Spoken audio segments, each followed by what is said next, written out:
We think it's going to be different this time. So although so far almost all commodities have benefited, it's mainly going to be commodities related to the energy transition that will be the ones that benefit. It's a very good long-term story, but is it a reason to buy copper today? It's already at $9,000. Probably not, is our view. I think it really is export demand right now for China. I mean, we had a domestic story a while ago. Right now, I really think just the export orders are really, really strong.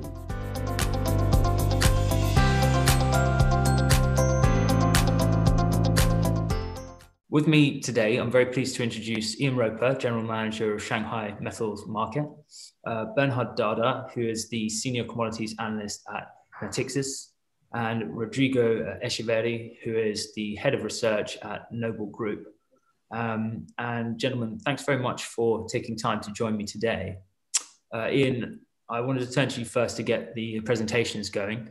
Appreciate it's only 10 minutes to whip through the highlights of what's a very nuanced sector, but if you could take us away, please, get us started, that would be great. Yeah, okay. Thanks very much, Adam. So I'm going to talk today on the copper and nickel space, obviously two key metals in energy transition that we're focused on today, and hopefully two metals that have got quite differentiated views as well. But let's start with a bit of a longer term view on copper. I know that's very consensusly bullish, and I'm afraid that's not where I differ. It's more in the shorter term. But certainly on the 14th five-year plan, copper is the clear beneficiary from all those policies that we've seen, along with China's Vision 2035, peak emissions 2030, zero emissions 2060, all of those environmental targets. So yeah, the 14th five-year plan is definitely a bit of a mixed bag for the commodities overall. It looks quite bearish on the construction side of things, infrastructure quite mixed, but more support on the consumer side of things, and of course with this whole circular economy and upgrading livelihoods as the big focus, then as well as the environmental push, they're all things which are going to be majorly beneficial to copper consuming sectors. So the construction side to start with, that is probably the more pessimistic angle for the 14th five-year plan. We do see a slight slowing in China's urbanization targets. The Shanty House reconstruction program, back in 2016 to 18, the Shanty House program accounted for 20% of Chinese residential construction activity. That was a huge, huge boost to the high-rise residential construction. That policy has now come to an end. So that's quite a bearish factor for steel. But that policy has been replaced by what they call the old communities upgrading. So Shanty House redevelopment was about ripping down very old low-rise buildings and putting up new high-rise apartment buildings.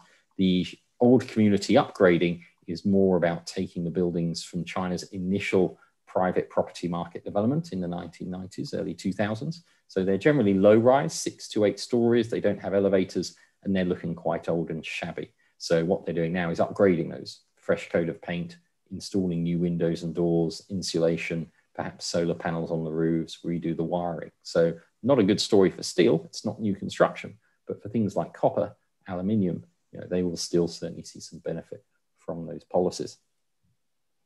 The infrastructure side, a bit of a mixed bag. So we've got things like the high-speed rail. You can see here the targets for the high-speed rail network. Last 5 years, China added 20,000 kilometers of high-speed rail. Over the next 5 years, they're only going to add 10,500 kilometers. So that's a 50% cut to the pace of building high-speed rail.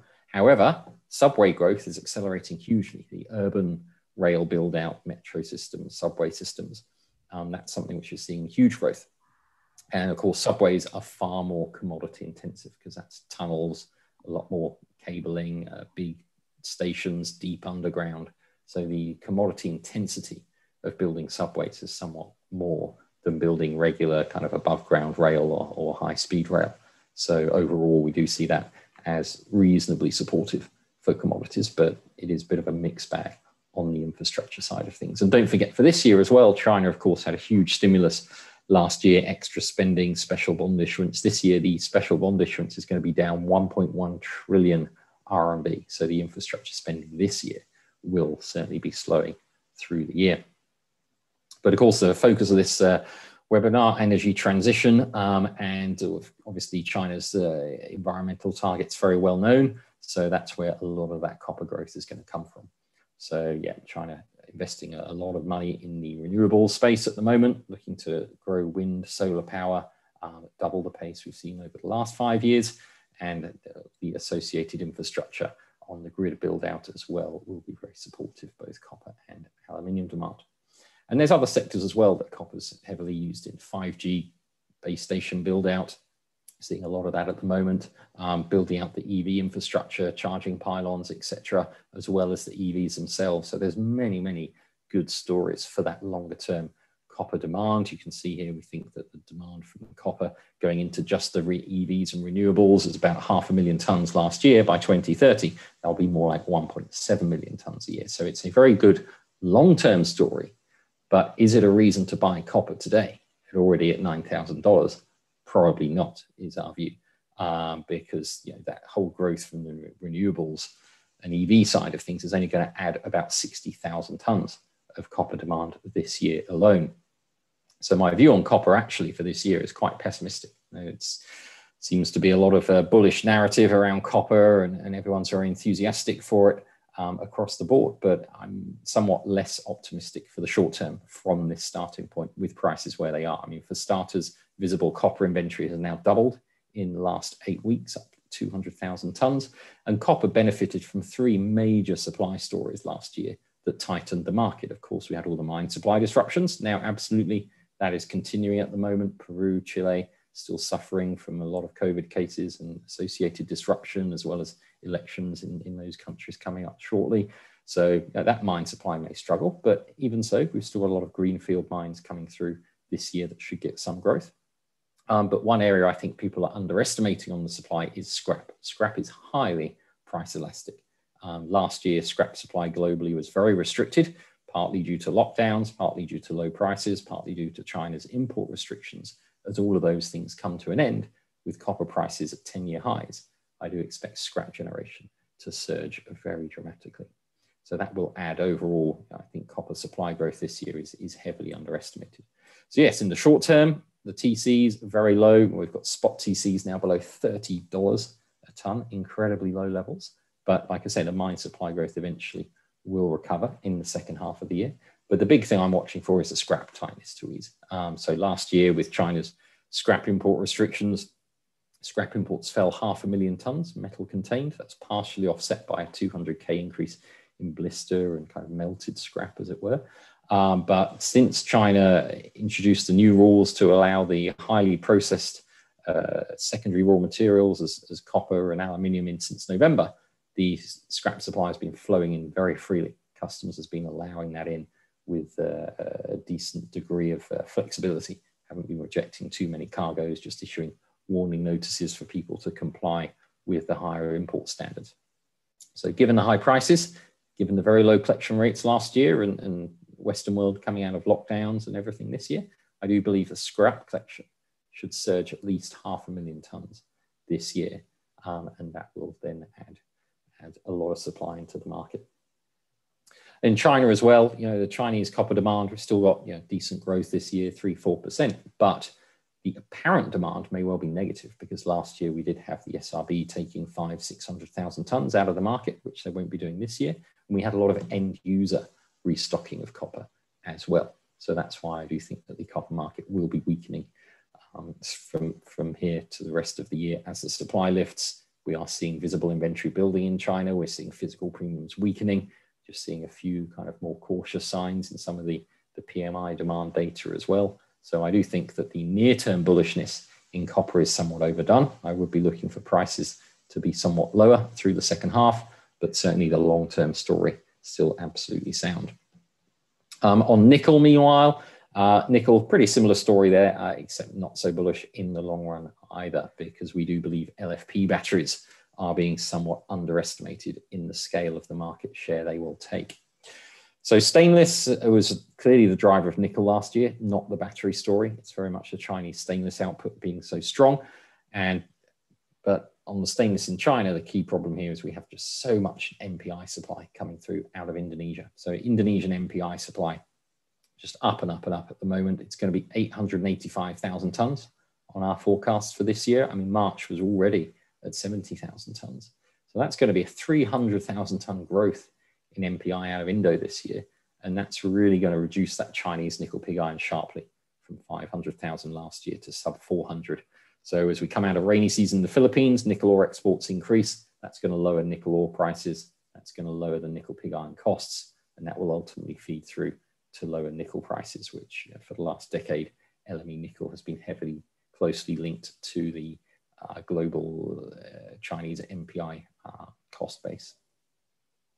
So outside of the MPI space, though, the Chinese are massively switching into nickel sulphate production. You've seen declining refined output as they switch into sulphate production, and that sulphate output is just soaring at the moment. There's no shortage of it, even with very strong demand for nickel sulphate.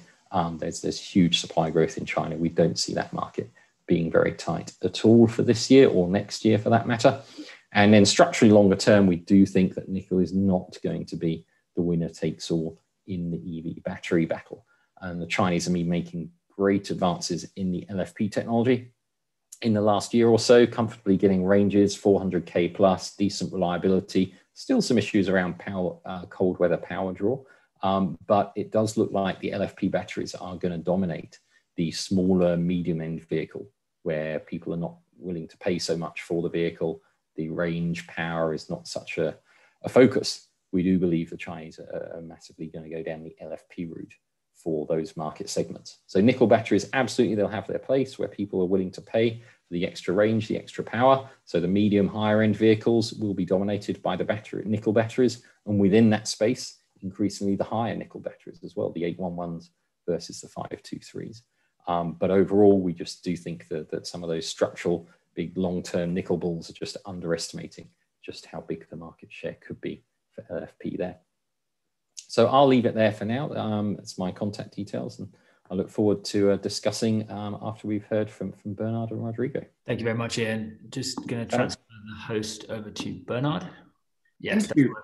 Thanks, I'm just going to share my screen. One moment, please.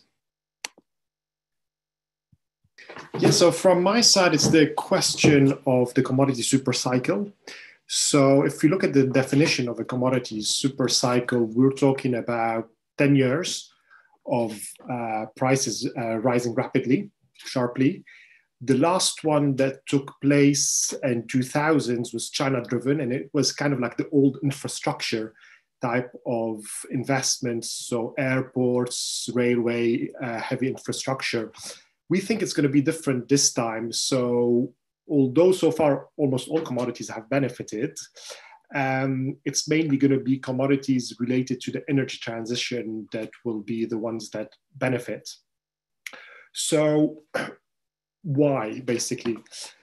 First of all, there is an underinvestment story here. We saw prices, if you took a sample of the 50 miners, given that prices in general of metals have dropped sharply in the period between probably 2011 and 2016. So we saw reduced investments by those miners, so lower capex. And we're talking about prices dropping by 65% and capex dropping by around 62% from the peak of 2013. So by 2016, capex dropped by 62%. And there is kind of a lag of 5 years between when miners stop investing in capex and when we start seeing reduced output. So now it's true that capex started rising between 2017 and 2020. It's averaging around $57 billion a year, but that's still close to 10-year lows. So 21 up to 2026, we don't think that output is going to be that exciting. If we take a concrete example of what I just said, which is copper, if you look at the left-hand chart, what I've done is I've lagged by 5 years capex, and you can see that with copper, basically capex still dropping into 2022, and also even if capex has risen by 50% since 2016, it's still close to the lows it's still relatively low. The other thing also worthwhile mentioning is the incentive, the price incentive. So for those producers to invest in CapEx, they need to see their long-term price incentive, which is, we estimate, around 7,250 tons. If we take a target of an IRR of around 12 to 14% for new projects. And you can see that the prices over the past few years haven't really been here to incentivize such investments. So what happened lately? So lately we've had very supportive cyclical factors. We've had the fiscal measures. So we separate between the rescue stimulus and the growth ones. So the rescue ones have been COVID related, which are the left-hand charts. And interestingly, those rescue ones have targeted the lower household incomes, especially in the states where we were giving checks. And interestingly enough, if you look at the right-hand chart, lower household incomes consume more of their savings or of their income, in commodities. So if you give them a check, a stimulus check, then they're probably going to consume, they're going to probably use 40, 45% of it towards commodities related issues such as petrol, heating, food, ags, etc., versus if you're wealthier. So that was explanation for last year from a macro side. Going into the years to come, you've got the US infrastructure plan, the Biden plan, which is very positive on commodities. You've got the European Green Deal, and also potentially a weaker dollar because of the stimulus, US stimulus. Another important point also, which can be a double-edged sword if you want, is the amount, the access that speculative investors now have access to when it comes to commodities. And they've also helped prop up commodities, there is no doubt. But it could also mean that they're creating more volatility into the market. So now if you head into which are the commodities that are going to benefit from this commodities super cycle, basically, if we look at anything relating to EVs, basically, this is good. So I'm going to take the example of copper, which is heavily used into EVs. I think an EV car uses 3.5 times more copper than a normal internal combustion engine car. And basically, there has been, even from the analysts, expectations that electric vehicles will suffer because of COVID, because governments will be more lenient when it comes to pollution. And that hasn't been the case. So we found out that the forecasts have been somewhat underwhelming compared to the actual sales. So just to give you an example, in December, 20% of car sales in France, of new car sales in France, were electric vehicles. And going forward, if we are to look at the European Green Deal and the targets of around 13 million cars in 2025, Europe by itself will increase demand for copper by around 0.5%. That is almost equivalent to what it would be a surplus, the usual surplus that we find in the copper market balance. So in a way, European electric vehicles by themselves will be enough to erase that surplus. So let alone if you add the US, if you add China, and solar panels, if you add copper in wind turbines. So all of it is relatively, on the long term, bullish for copper. If we look at nickel, and you'd asked me a few months ago, I would have been very, very bullish on nickel, because if you look at the left-hand chart, we're expecting that even the nickel content in the cathodes is going to increase over the years, because nickel gives you range when it comes to electric vehicles. And you look at the right-hand chart and you look at, well, nickel sulphide is, which is used in the production of high-grade nickel. Actually, we're not producing that much. But the story has shifted now because of the Xinjiang news, whereby they're able to, apparently, to upgrade, to sell mats at economical prices. And that mat can actually be upgraded to nickel sulphate, which will be used in cars. So we're using laterites, NPI, to upgrade into mat, to upgrade into nickel sulphate.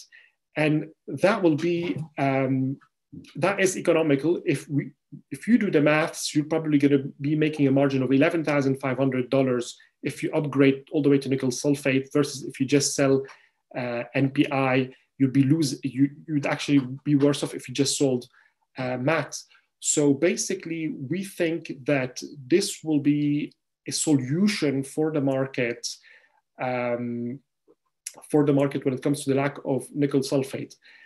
That being said, it comes at a very heavy ecological cost, the carbon footprint, the tailings, etc. So it remains to be seen to what extent some of those consumers will be happy purchasing it. If we look at aluminium, also a relatively bullish story. That being said, with aluminium, one of the issues is that we have a lot of capacity for aluminium. So although demand is going to increase, we're still going to have a lot of capacity to produce aluminium. So probably we're running at 80-85% capacity. There's still enough room if demand rises. So all in all, very bullish on copper, still bullish on nickel, but less so than previously, and relatively bullish on aluminium. Now, is that supercycle story positive for all commodities, all metal commodities? Not really. Like if you look at steel, China heading towards new infrastructure is not going to be a big winner. We've probably reached peak steel in China. Cobalt, on the long run, probably not also, it will probably be replaced. We know that substituted, we know that, for instance, Tesla had announced it intends to substitute and eliminate completely cobalt. It remains to be seen by when they can do it, but the motivation is there. Remember, they want to try and put as much nickel as possible in their batteries. Cobalt only gives you stability. So in an ideal world, you just pump it all in nickel. Rare earth metals we expect to be winners, and also anything relating to scrap metal is going to be a winner, especially when the Europeans are going to start putting in place some of the carbon border taxes. We know that, for instance, aluminium scrap, recycled aluminium uses 95% less energy and less CO2 emissions. Same thing for copper and many other metals. That's about it from my side. I'll hand over back to Adam. Thanks, Bernard. Excellent. I'm just going to hand over to Rodrigo now for his input. So hi, my name is Rodrigo Echeverri. I'm the head of research at Noble Resources based in Singapore. I do work across commodities, a lot of energy. So most of my life I have been doing energy commodities, but I cover a lot of markets, the markets that Noble trades. So today I thought that it would be fun to talk to you about renewables, and I just I do an update on my renewables numbers every year or so, or every 6 months, and I hadn't done one. So I went on and took a look just to see if there are any trends coming up in Asia. So the first thing that I see is this is basis, this is a combination between BNEF and well, our own data. So what we have here is there was in the countries included here, which are 1, 2, 3, 4, 5, 6, 7, 8, 9. Well, the major economies in Asia. Sorry, don't take offense if I didn't include a country in particular. It's just that it's hard to find the data sometimes. But these are the countries that I had data for. And so the first thing I see is there was an addition of 403 gigawatts in between 2016 and 2020. And then there is a forecast here that goes until 2023. The CAGR goes slightly lower, but in reality, at 246 gigawatts, you are still installing 80 gigawatts per annum, which is, it's a relatively steady rate at which we have settled in terms of renewable growth here in Asia, in the major Asian economies. But then things start to get more interesting, in my opinion. So there is this is shorter presentation than the previous ones, I think, but it's got a conclusion that I don't know, I found it interesting. So I'll get you there. So first, look at solar, and this is solar, 285 gigawatts. Of those, remember, 403, 285 gigawatts were solar between 16 and 20. And this is, remember, well, a bunch of countries in Asia, some of them located in Northeast Asia, some of them located in South Asia, some of them in Southeast Asia. So the conditions are different, but you can see these growth numbers are pretty good. The CAGR stabilizes around 17% from this point onwards for the region. So, sorry, this is wind now. So there is something interesting. Look at that, the CAGR of wind was not even half of the growth rate for solar. And if you see going forward, it drops to just 8%. So if you remember, the solar is going to be 17% and wind is going to be 8%. So somehow there seems to be a winner here in Asia in terms of what the technology that has been basically chosen. And it is different from the European mix. In Europe, you find a lot of wind, but you have to have the wind potential. Also, a lot of that capacity is older. So wind at the time, probably wind and solar probably look similar. But I mean, really my conclusion here, as I look through the numbers, it convinces me more and more that the choice here, I mean, is going to be solar. And so you can see China has a really strange story here. And is that I like to take this utilization factor in every technology, but in renewables is very sensitive. You should really be getting about a 12% utilization out of solar, but China is only getting about 6%. So they have installed a lot of capacity, but the amount of generation that is coming out of that capacity is half of what it should be, really, because I hear when I talk to people in China that it's integration issues. I also heard different stories about, you know, China cannot let go of the coal mining industry very easily because of a number of social issues. So for whatever reason, solar in China the productivity is very low. Wind actually is fairly decent at about 16% utilization. But China didn't put a big bet on either of them. They just built them equally. So China solar and wind are similar so far. But the important question is what happens from this point. And then the last thing on this slide is that China is reached 7% renewables penetration. Now India has also been building wind and solar in relatively equal amounts, but India has already also settled in that they will go for more solar than wind. And you can see that in the numbers in the first slide that I showed. It's a bit probably difficult to read, but I can give you the numbers if you want. India has also reached 7% penetration of renewables. And that really, you should be thinking that we are going to at least reach 20% penetration of renewables into the Asian mixes, I don't know, 2035 probably, or maybe we get there in 2030, but somewhere in that time frame, we will see that build up. Now, I thought the trend, this is a bit of a surprise to me. This here in Northeast Asia, you do see the difference between solar and wind.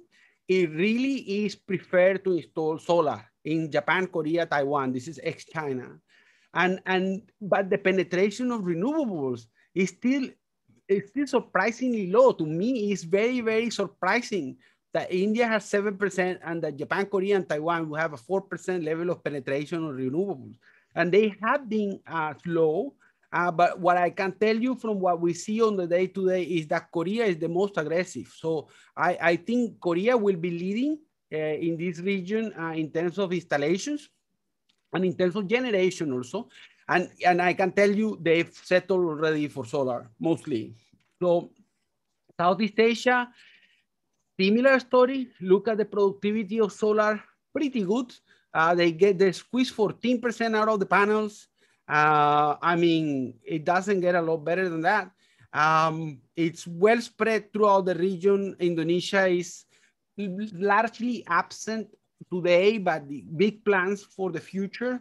And again, shockingly enough, penetration seems to be today at about 6.5% in a region that is far poorer than Korea or Japan. So it seems to be doing well. You check out again the order of magnitude, the difference between solar and wind, again, is 5-1. So to me, that was the message that I was able to, I mean, that's what I learned when I was putting this presentation together. So the winners are all of these, which are the elements that you need to make solar panels. In my opinion, that's where it's going. Thank you. Fantastic. Thanks, Rodrigo. I might ask that you flash that slide back up again for some commentary in a minute, because that was a very interesting selection of elements there. But actually, what I'll do is I want to get into the questions. Thank you very much, everyone, for presenting. And we've got some nicely positioned views tackling this from different angles here, looking at the China perspective, the European perspective, some of the metals that are going to perform, and then also the renewables inputs within Asia Pacific as well. Very interesting.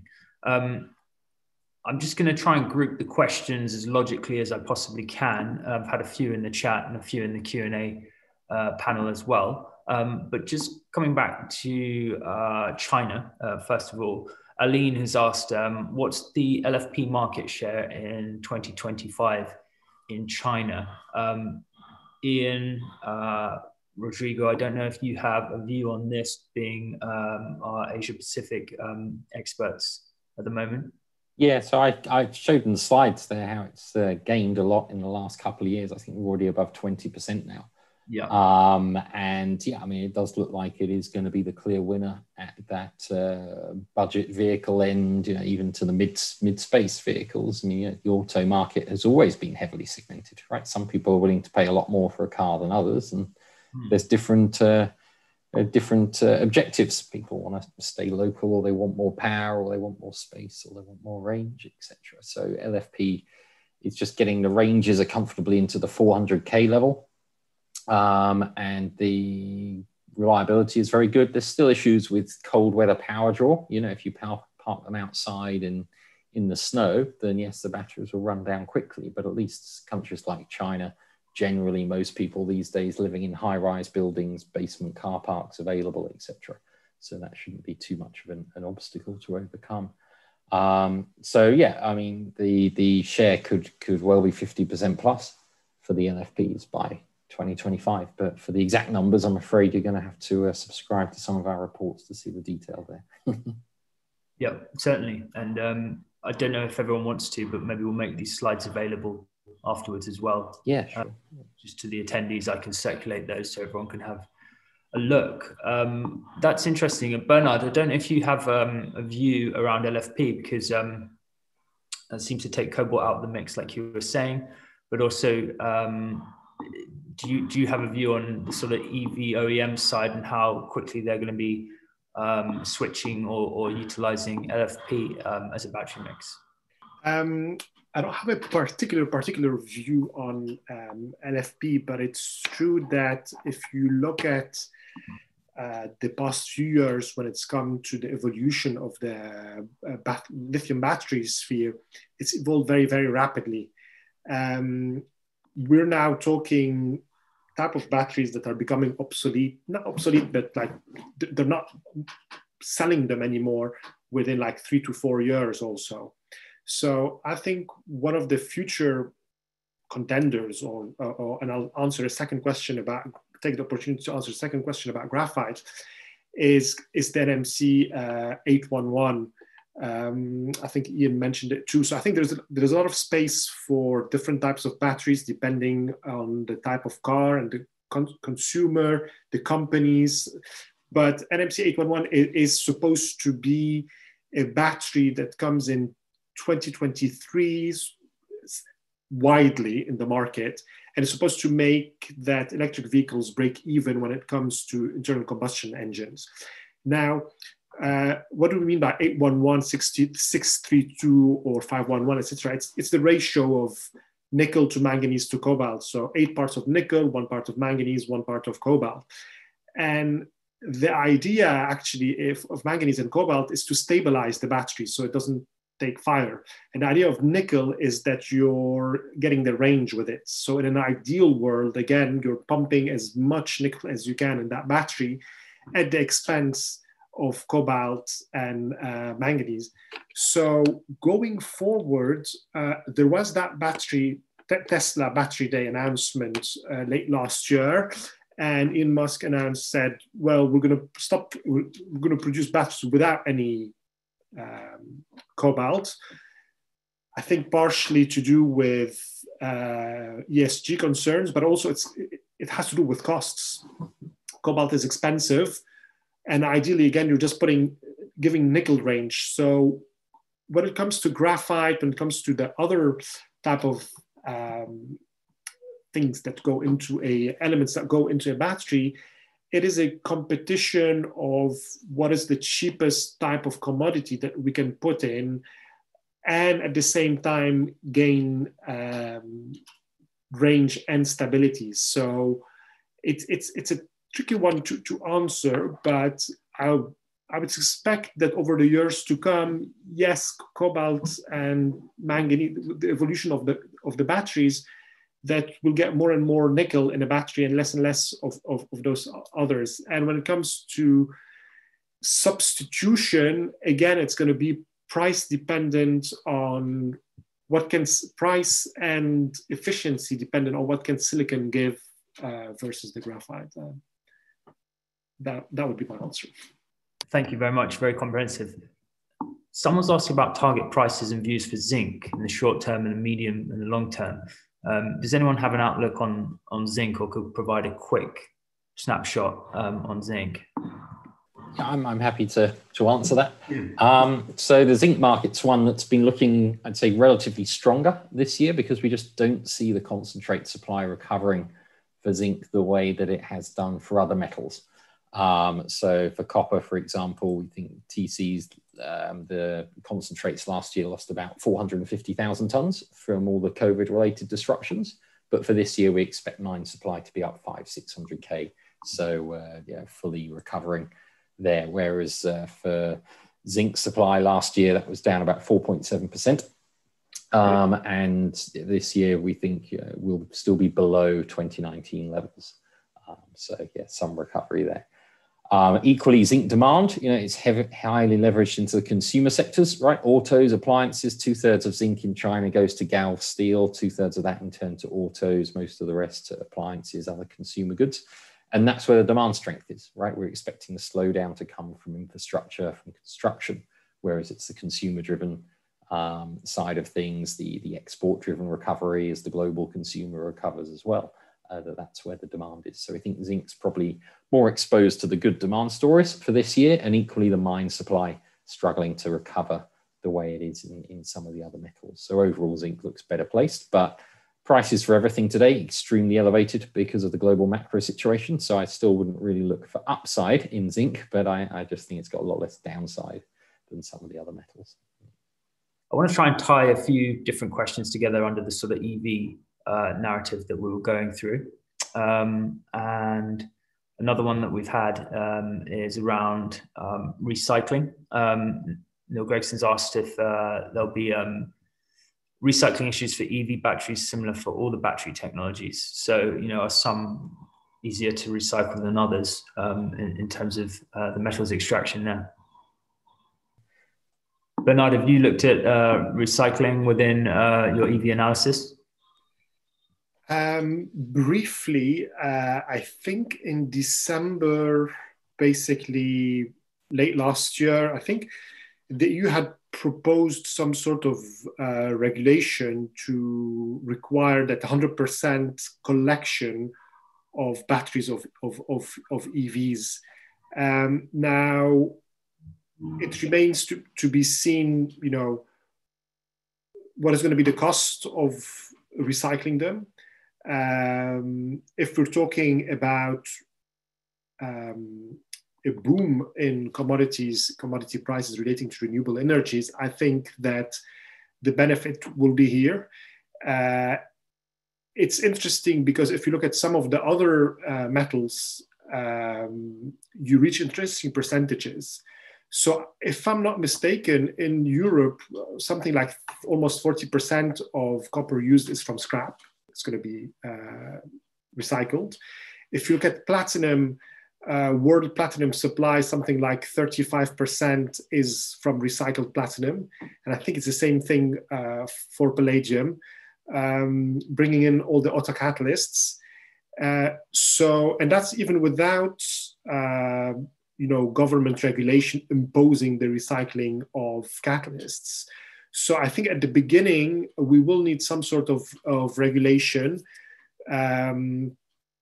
if the prices especially are not going to be that interesting to recycle. But eventually, I think we'll reach a point where it's economically beneficial to recycle, especially within the carbon border tax coming into in the European Union. So it won't be that an aluminium produced in China, where it's coal power fired, will have a different tax from one produced from using natural gas, from one even less from one that's going to be recycled. So I think anything relating to recycling is going to be very interesting over the years, especially also for batteries. But I think it's still, we will need at least like 15 years for that, those batteries to become as a percentage of total contribution to metals towards producing new batteries. We need at least 10, 15 years to, there's like a 10-year lag between when this car is going to be removed from the market and when it's going to be, comes on the market and removed from the market. And so probably in 2023, we're going to get the cars of 2021, supposedly. So that's not going to be a lot of batteries. So we're going to need many, many years, decades to start getting an interesting chunk into the market. Okay, excellent, thank you. I had a couple of different questions on tin and tin in relation to electric vehicles. Would anyone be able to comment on the tin outlook? No takers for tin. Okay, I don't cover tin either. Yeah, fair enough. Okay, well, unfortunately, we can't cover it in this particular one, but we'll be doing more analysis throughout the year where we can raise the tin question. There's been some questions around industrial minerals, so graphite, mineral sands, insulation materials, for instance. Is anyone able to take that one? Certainly, that we could talk about graphite perhaps in the battery technology as well. Yeah, we've got an interesting story in graphite coming up the next couple of years, because at the moment, China's currently a net exporter of graphite to the world. But because of that scale of the demand growth on the battery story domestically, we see China now becoming a net importer. I think in 2023, that switch is going to happen. So certainly the demand fundamentals, absolutely with the EV story there, we think the Chinese consumption growing very strongly, but China doesn't have the ability to grow the production, and it's got a high existing production basis. So as a kind of story for the global market, it's always interesting if China's kind of switching from being a net exporter to a net importer. That could certainly bring up some interesting pricing dynamics. But yeah, then the question focuses on obviously, is that supply available ex-China, and at what price, and how quickly can it come in? But certainly that swing in the Chinese dynamic could be interesting over the next couple of years for graphite. Yep. And as far as I understand, graphite's quite heavily split between the synthetic and the natural flake. And synthetic might be dominating. It's got a whole host of issues around its sort of production. Do you see that maybe having a lead-on effect down the line as maybe European OEMs look for cleaner, more sustainable supply sources? Is that going to become an issue, or maybe even put a green premium on some of the metals that are produced? I think you touched on it for nickel, that might be the case. Yeah, I think that's what Bernard was saying before, right? That it's going to be interesting to see over the next few years when we've had the LME with the green aluminium contract. I mean, that's going to be the first major metal where there could clearly be, we now have a mechanism for people to put a value on that. Let's see what the market says, right? Are people willing to pay up? Because yes, we have all these ESG stories. There's plenty of narrative there that this should happen, but it's about having that mechanism of, will you see the differentiation within the prices? So it's good to see kind of the LME moving that way with the aluminium contracts. And yeah, perhaps we'll start to see now, differing nickel product contracts as well, and certifiable, where's the source, what's it made out of, where did it originally come from, etc. So yeah, I think across the commodity space, that's certainly a trend which is gonna, we're only moving in one direction, and it's going to be interesting to see if we do see real premiums emerging, if there is enough of the consumer base that's willing to pay at a different level versus the supply availability, where you see enough of a premium that then you get the investments from the miners and such like starts to switch, where, okay, this project, because it's not focused on that space, it doesn't tick the boxes, it's clearly a no-go because it's got a different value proposition. So yeah, I mean, markets will solve this in the end. There's a regulatory push, but I think the real question is going to be when we get the market push, when we get, with the Europeans introducing a carbon border tax, China's starting off its carbon market this year. So far, it's only going to be with the thermal power plants, but eventually it's going to move into some of the metal producers. So yeah, kind of carbon is increasingly going to be priced, and other issues as well, just moving in that direction. So the market will ultimately solve it. Yeah, interesting. I want to zoom out just for a second because there's a couple of questions around uranium, and want to address the energy inputs, sort of touching on your presentation, Rodrigo, where you laid out the state of play for renewables and where the growth is there in terms of the energy mix at the sort of source level. How do you see uranium and then perhaps coal as well as being, the main feedstocks for the baseload energy supply for Asia Pacific versus renewables that are seeing this growth, particularly in the solar area? I mean, the announced the projects for nuclear fire plants are very little, right? So big growth region in Southeast Asia, in Asia, Southeast Asia, doesn't have any nuclear.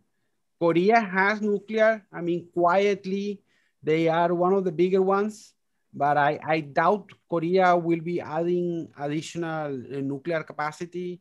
Japan, they've fallen back and they never really went back up. They started a few units, but it's really steady in the energy mix. In reality, the race is the one I was highlighting. I mean, as a coal person also, I mean, who is the boogeyman? I mean, look, it speaks to me very clearly. It's solar. I mean, in this region of the world, don't know what the Americans are going to do. Don't know. I mean, the Europeans have already showed their hand and they've already decided what way they want to roll. But it's different everywhere. I mean, if you look also at the Middle East and Africa, that's also going to be solar. So, you get the message there. Nuclear with the tensions, additionally with all the tensions now between China and the US, and that's only going to get worse and worse. And the geopolitics are going to be a nightmare. I mean, you have Russia being very assertive on the border of Ukraine. I mean, I don't think the person in the audience that is asking the question wants me to say this, but I don't really particularly believe in in a scale like in the use of nuclear. I mean, at least from uranium. I don't think that's going to be the big thing in the future. This is going to be solar. Okay, interesting. Anyone else have a view on uranium? I mean, the market started to move a little bit, and the price has gone up, perhaps because of constrained supply. But anyone else have something to add on uranium, or we can move on? Nope. Okay. Yeah, it's fine. We stick to our expertise, and it's a broad topic, so that's why we like to get a mixture of views and expertise in. Someone's brought in another nickel question that I think would be worth looking at. With Tsingshan to produce high quality nickel matte from NPI, would this lead to a reduction in nickel sulphate producing mines? I can answer that. So basically, when it comes to the mines, yes, we saw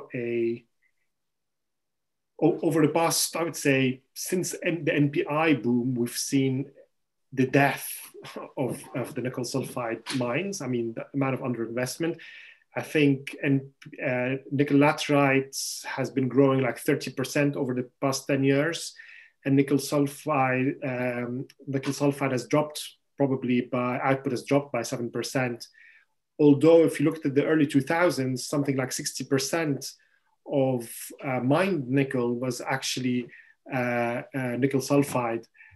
The Tsingshan story, I think, the big issue, the advantage of mining, I would say the sulfide and producing sulphate out of it, is that it's far less carbon intensive.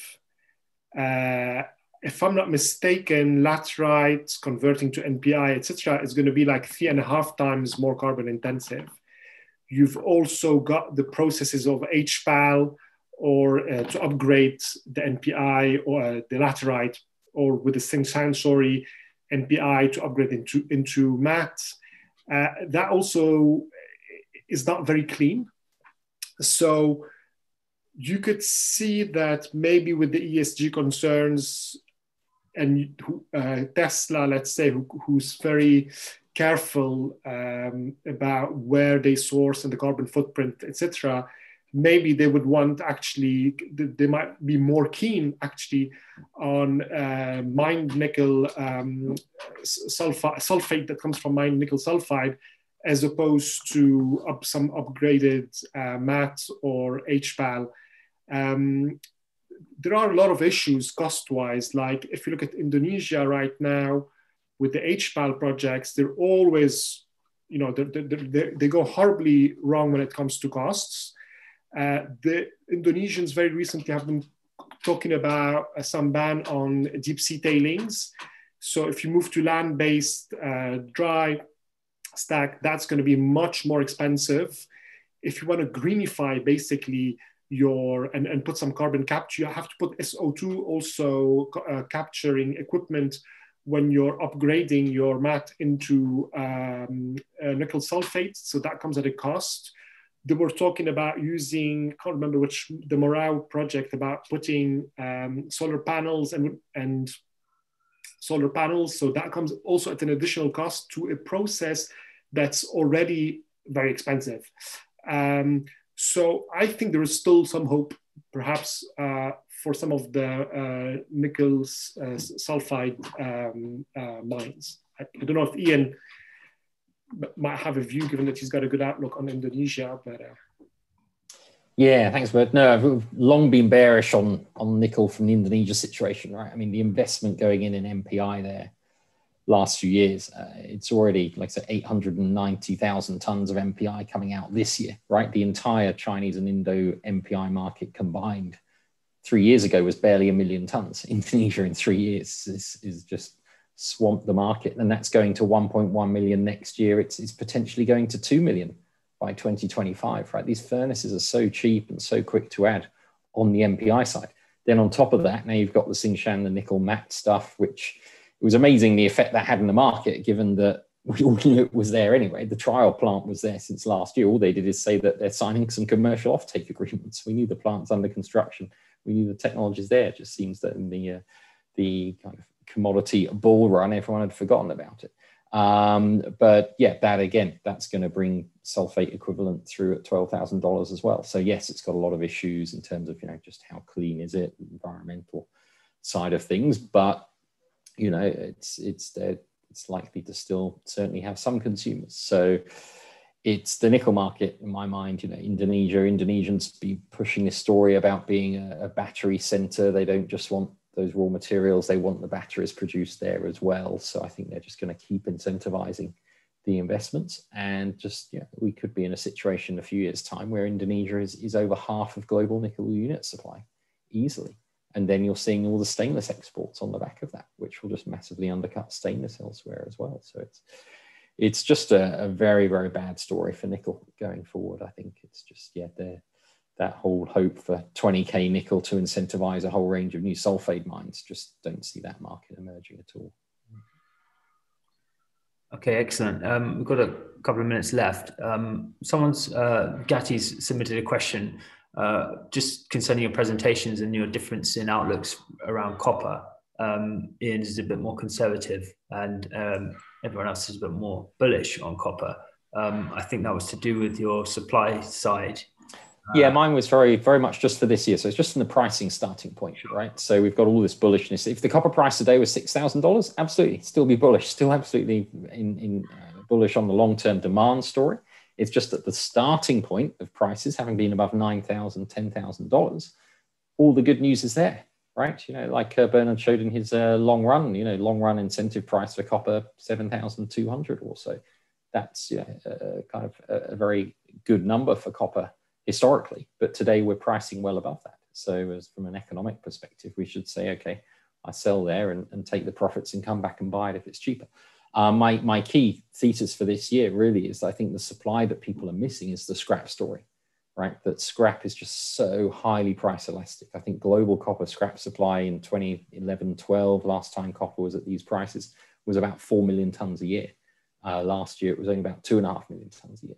So if you remember back in those days, I used to have a great chart I ran with on the Google Trends. If you search copper theft versus the copper price, that used to match beautifully. That was a great coincident indicator of the copper price. So we'll have to start looking at that again. So watch for all the news stories of people stealing copper wiring from train lines or repossessed houses. That will be your marginal copper unit supply again at these levels. And yes, the scrap supply was so weak last year because of the lockdowns, because of the low prices. And now, as we come out of that situation, prices at this level, I just think the copper scrap supply globally is going to see huge growth. And then because China is now allowing the imports again with the regulation changes since November, that's all very smooth now. So China will absolutely be drawing in a lot of that copper scrap. And that's where your supply will come from. Mine supply is still constrained, but the copper scrap supply is going to be up. We reckon 500,000 ton growth in China imports and then even more for the ex-China market as well. Yeah, and I don't necessarily agree. The catalyst for the next move on this thing, I'm 50-50. I would say, I think the next catalyst has to be a macro event, in my opinion. Copper, particularly for copper. Yes, we understand that you are talking about the fundamental picture and that's all great.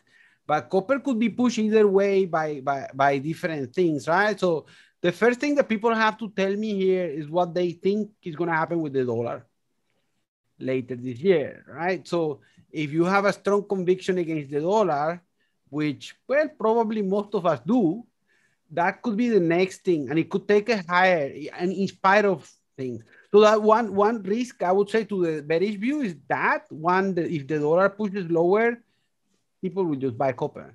One. Two, there is something weird going on in China right now. The strength of China is something that is kind of like beyond me. They look to be slowing down. PBOC was cooling, but all of a sudden they came back and we've seen the power generation spike again in China in the high frequency data, right? And it's really, really strong. It's again, coal prices collapsed and rebounded, and every week you have a different rally. And it's just a shortage of power that they have, and they haven't been able to come out of it. It was the cold winter before, but now we are not in winter anymore, and they're just restocking for the summer, and they don't seem to be able to keep up their inventories. And the reason for that is industrial activity. You saw the latest PMIs actually came out pretty strong. There is just I know it's kind of cool to be bearish China now, you know, cyclically, etc. So a lot of people have a narrative of like, you know, broad money supply, you know, tightening and all of the stuff. And yes, the PBOC goes in and tries to cool things down, but it hits again. I think it really is export demand right now for China. I mean, we had a domestic story a while ago. Right now, I really think just the export orders are really, really strong. So I don't know. I mean, that's why I try to get bearish, you know, believe me, at these levels, you want to be bearish. But every time I try to be bearish, you know, something pushes me into reality. I mean, the reality is we still have pretty good industrial demand. Final point from my side on this conversation. I'm conscious about time. I am bullish on copper long term on the back of the whole story of the green energy transition. But on the shorter term period, I think we could get a bad surprise if China keeps on with its intent to cool down metal prices. So only a couple of weeks ago or last week, or just I can't remember, last week, they were already mentioning that this is affecting the manufacturing costs input. We know they have large reserves and that they could, if they wanted, to kind of lower prices by putting into the market some of that supply. So in the near term, I would say it's more likely than not that there is room for a correction of some sort in the copper market. I think the next boost for copper prices could come eventually in the fourth quarter if the Biden infrastructure plan is voted in. Although the US is not the world's biggest, by any means, consumer of copper, it's still supportive for the story. It'll also mean a weaker dollar. So we could see copper prices rebounding again after having cooled off. At least that's my view. Excellent. Okay, well, we've pretty much... I have a question. Yes. Quick one. If copper went to 7,500, this is for Bernard, but I know what Ian will say, I think. But for Bernard, if copper went pulled back to 7,500 or 7,000, would you be a buyer? Definitely, yeah. I think I would be a buyer, yeah. So you see, this is the problem of the bearish copper view, is that everybody wants to have a dip to buy it. No, basically, for me, it's a short-term correction. The long-term story is a very strong one for copper. 7,500, yeah, I'd love to buy it at 7,500. And I think I wouldn't be surprised to see it at 7,500, given how volatile copper is. And if you look at the CFTC data, the amount of speculative position right now in the copper market, one of the charts I show, is close to record highs. And my concern is actually that we end up with some sort of a sale, the same way we saw with nickel, 20% drop like that, just on the back of some sort of a news. So the commodity market in general has been massively kind of not overtaken, but the financialization of the commodity market. And you know better than I do, given that you're at Noble, but with all this financialization, all the speculative amount of position that can be taken means that you can see massive swings in any commodity. And I think if China, which is likely to come in and to try and cool down commodity prices, and they've said it already, I think we can see some sort of a correction in copper prices. I would buy. Correction, I'll buy. But anyways. So do I. Yeah. There you go. Yeah, that's what I've been saying all along. Thank you. So overall bullish, yes, and that's good. Interesting. Okay, well, look, I'm conscious of everyone's time, and we've gone over the hour mark, but it was really good, and we could go on more on certain commodities. But to Ian, Bernard, and Rodrigo, thank you very much for your presentations. If you're happy with them, I'll send them around to the participants so they've got the slides to view. And thank you for your contributions in an interesting discussion today. Thanks, Adam. Cheers. Thank you. Thanks everyone for tuning in.